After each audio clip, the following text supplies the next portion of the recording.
Understanding Anterior Shoulder Dislocation. The video is created by Dr. Abhinav Gupta and team. Anterior shoulder dislocation occurs when the upper arm bone, humerus, is forced out of its normal position in the shoulder joint, moving forward and toward the front of the body. This type of dislocation is the most common form of shoulder dislocation. Prevalence. Some key considerations regarding the prevalence of anterior shoulder dislocation are as follows. 1. Age. Anterior shoulder dislocation is most commonly observed in individuals under the age of 30. 2. Gender. There is a higher prevalence of shoulder dislocation in males compared to females. 3. Sports participation. Athletes engaged in contact activities with the risk of falls, collisions are more susceptible. 4. Recurrent dislocations, especially if predisposing factors are not addressed. 5. Traumatic events such as motor vehicle accidents or falls from significant heights.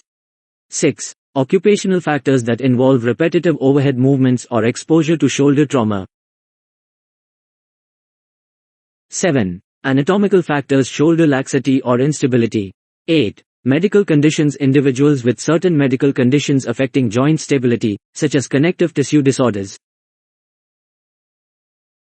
Mechanism of injury. 1. Falls onto an outstretched arm, with the arm in an abducted, raised to the side, and externally rotated position, can force the humeral head out of the joint socket anteriorly.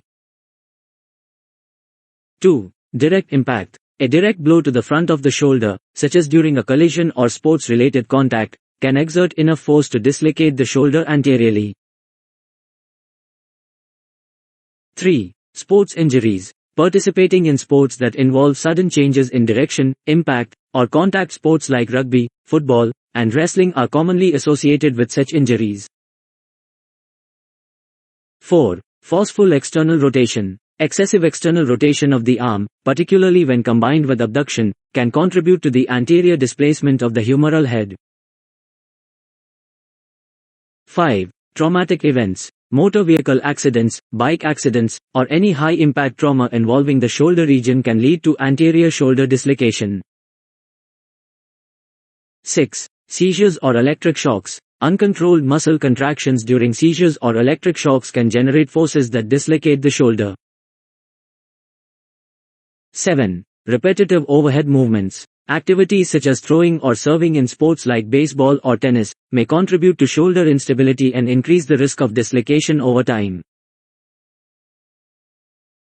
8. Muscle fatigue or weakness. Fatigue or weakness of the muscles around the shoulder, particularly the rotator cuff muscles, especially in situations where forceful movements or impacts occur. Signs and symptoms. 1. Visible deformity. 2. Intense pain. 3. Limited range of motion. 4.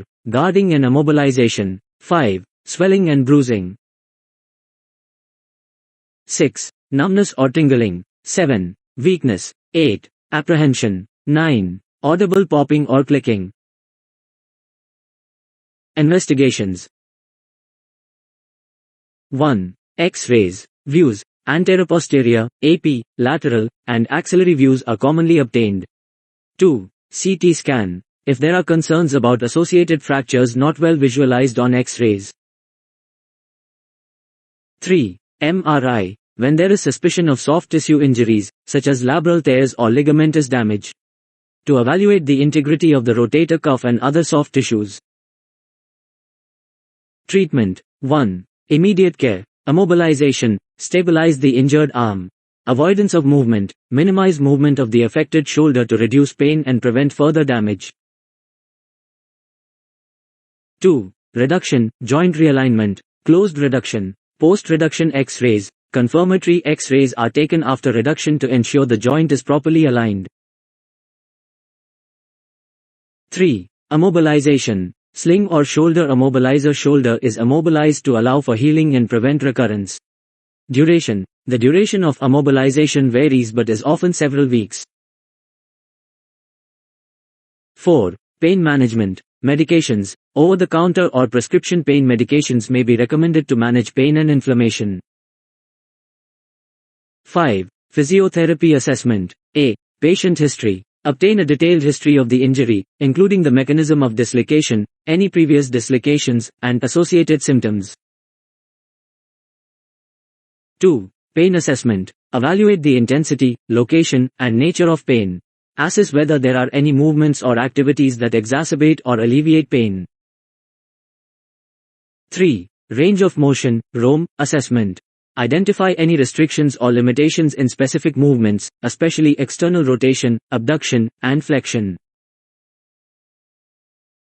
4. Strength testing. Evaluate muscle strength in the shoulder girdle, including the rotator cuff muscles and other shoulder stabilizers. Identify any muscle weakness or imbalances. 5. Neurovascular assessment. Assess sensation, motor function, and circulation in the affected arm. Evaluate for any signs of nerve injury or compromised blood flow. 6. Joint stability assessment. Check for signs of instability or apprehension. Evaluate the integrity of the labrum and other soft tissues supporting the joint. 7. Functional assessment. Evaluate the patient's ability to perform activities of daily living and functional tasks. Identify any difficulties or compensatory movements. 8. Special tests. Perform tests to assess for associated injuries, such as impingement or labral tears. Examples include the apprehension test, relocation test, and tests for rotator cuff function. 9. Imaging review. If available, review any X-rays, CT scans, or MRI results to assess the extent of the dislocation, associated fractures, and soft tissue injuries. 10. Patient education. Discuss preventive strategies and lifestyle modifications to minimize the risk of recurrence. 11. Treatment plan. Based on the assessment findings, develop an individualized treatment plan. Immediate management, including reduction. Immobilization using a sling or shoulder immobilizer. Physiotherapy interventions to address pain, swelling, and functional deficits. Gradual progression of rehabilitation exercises to restore range of motion, strength, and stability. Physiotherapy management. Range of motion exercises. Once the acute phase has passed, a structured physiotherapy program is initiated to gradually restore range of motion in the shoulder. Strengthening exercises. Targeted exercises are prescribed to strengthen the muscles around the shoulder joint. Proprioception training. Exercises to improve joint awareness and stability. Functional activities. Rehabilitation focuses on returning the individual to normal activities of daily living and, if applicable, sports or occupational tasks. Strengthening programs. A. Isometric exercises, early phase. Involve contracting the muscles without joint movement. Isometric shoulder flexion. Sit or stand with the back straight. Place a rolled towel under the arm. Contract the muscles at the front pushing the forearm. Hold for 5 to 10 seconds and relax. Isometric external rotation. Use wall for resistance. Elbow at a 90-degree angle. Push the back of the hand into the resistance without allowing actual movement. Hold for 5 to 10 seconds and relax. B. Pendulum exercises. Purpose. These gentle exercises help improve shoulder mobility.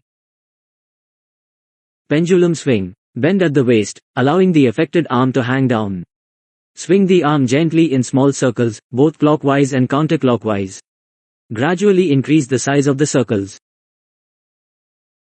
C. Passive range of motion exercises. D. Active range of motion exercises. Active shoulder flexion. Perform controlled movements, avoiding sudden or jerky motions. E. Rotator cuff strengthening. For improved stability. Side-lying external rotation. F. Scapular stabilization exercises. Purpose. To enhance shoulder stability. Scapular retraction. Sit or stand with proper posture. Squeeze the shoulder blades together, pulling them toward the spine. Hold for a few seconds and relax. 6. Electrotherapeutic modalities. These modalities aim to manage pain, reduce inflammation, and enhance the healing process. 1. TENS used to reduce pain perception. 2. Ultrasound uses sound waves to generate heat and promote tissue healing. 3. Diathermy uses electromagnetic waves to generate heat within deep tissues. 4. Cryotherapy to reduce pain and inflammation. 5. IFT uses medium-frequency electrical currents to reduce pain and promote muscle contraction. 6. PEMF therapy uses electromagnetic fields to stimulate cellular activity and promote healing. 7. Preventive measures. Education. Provide education on activities and movements that may contribute to shoulder instability and dislocation. 8. Follow-up. Regular follow-up appointments are scheduled to monitor the progress of recovery, assess joint stability, and adjust the treatment plan as needed. In cases where there are recurrent dislocations, severe fractures, or other complicating factors, surgical intervention may be considered.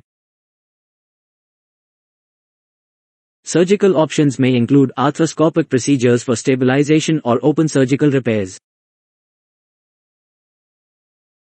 The choice of treatment is individualized based on the patient's specific circumstances, and healthcare professionals work collaboratively to ensure optimal outcomes and prevent future dislocations.